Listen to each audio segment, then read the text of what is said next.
دنیا اس کو نگاہیں اٹھا کر دیکھنے کی تاب نہ رہنے دیتی ہے، دنیا اس کو ذلیل اور رسوا کرتی ہے۔ جب کہیں کسی محفل میں جاتا ہے گری نگاہوں سے دیکھا جاتا ہے، مگر ہم نے دیکھا ہے ایسی شانوں والوں کو بھی کہ جب وہ دنیا میں کبھی راہ و گلی سے چلتے تھے تو ان کی صحبت جلالی سے لوگ اسلام کو قبول کیا۔ سبحان اللہ سبحان اللہ سبحان اللہ، کیا کہنے بھائی؟ ہم نے بریلی کا وہ بھی دیکھا جو اعلیٰ حضرت کا بیٹا حامد رضا ہے۔ کیا کہنے بھائی؟ واہ سبحان اللہ سبحان اللہ۔ جب لاہور کے بازار سے گزرتا ہے چہرے پہ نقاب پڑا ہے، ہوا کا جھونکا آتا ہے، نقاب اٹھتا ہے، ایک غیر مسلم کا جو ہے اس کی نگاہ ان کے چہرے پر انوار پہ پڑتی ہے، کیا کہنے؟ تو حامد رضا کا جمال دیکھ کے کہہ اٹھتا ہے، ارے سنو تو ذرا، بریلی کے حامد کے حسن و جمال کا جب یہ حال ہے تو مدینے کے محمد رسول اللہ کے جمال۔ نعرہ تکبیر، نعرہ رسالت، جشن عید میلاد النبی، مذہب اسلام، عظمت اسلام، بخشندی کا سنی مسلمان، خطیب ہندوستان، نعرہ تکبیر، نعرہ رسالت، انہیں مانا، انہیں جانا، نہ رکھا دیر سے کام، للہ الحمد میں دنیا سے مسلمان گئے۔ سبحان اللہ سبحان اللہ۔ ایسی ذرا سوچو تو صحیح، وہ ہستیاں کہاں ہیں جن کی نگاہوں سے دین پھیلتا تھا؟ وہ ہستیاں کہاں ہیں کہ جن کی نگاہوں سے ولی پیدا ہوتے؟ وہ ہستیاں کہاں ہیں کہ جس سینے سے علم عطا کرتے تھے؟ اس لیے نہیں، نقطہ نوٹ کیجیے، غور کیجیے، یاد رکھیے گا جب خون حلال کھانے کا ہو، کیا کہنے بھائی؟ واہ واہ واہ واہ۔ یہ میلاد النبی کا عین پیغام ہے۔ میں خالی حضور کے آمد کی بہت ساری روایات میں بیان کر سکتا ہوں، الحمدللہ اللہ کا بڑا فضل ہے، میں بہت بڑا علامہ تو نہیں لیکن ایک چھوٹا سا طالب علم، لیکن 2-4 کتابیں میں نے بھی پڑھ رکھی ہیں سبحان اللہ سبحان اللہ، کہ میرا اپنا کام چلتا رہا۔ بے شک بے شک۔ لیکن اتنا یاد رکھیے کہ اگر مسلمان حلال کھائے،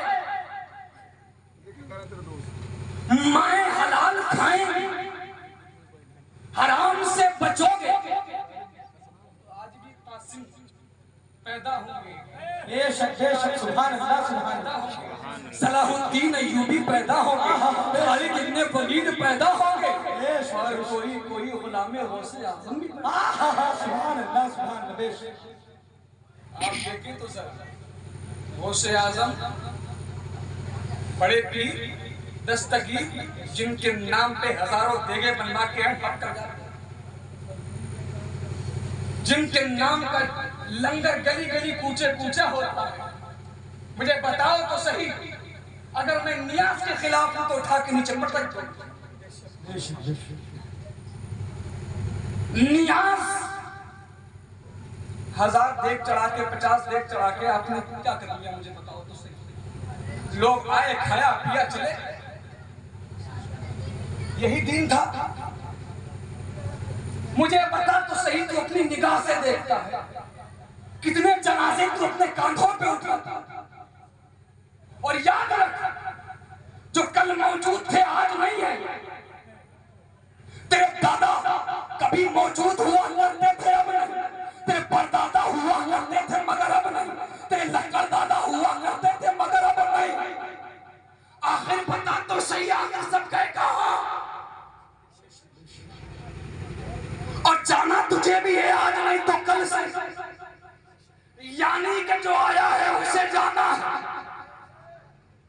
تو پھر بتا کیا ہم دنیا میں صرف کھانے کے لیے آئے، پینے کے لیے آئے، رات کو بہترین بستر پہ سونے کے لیے،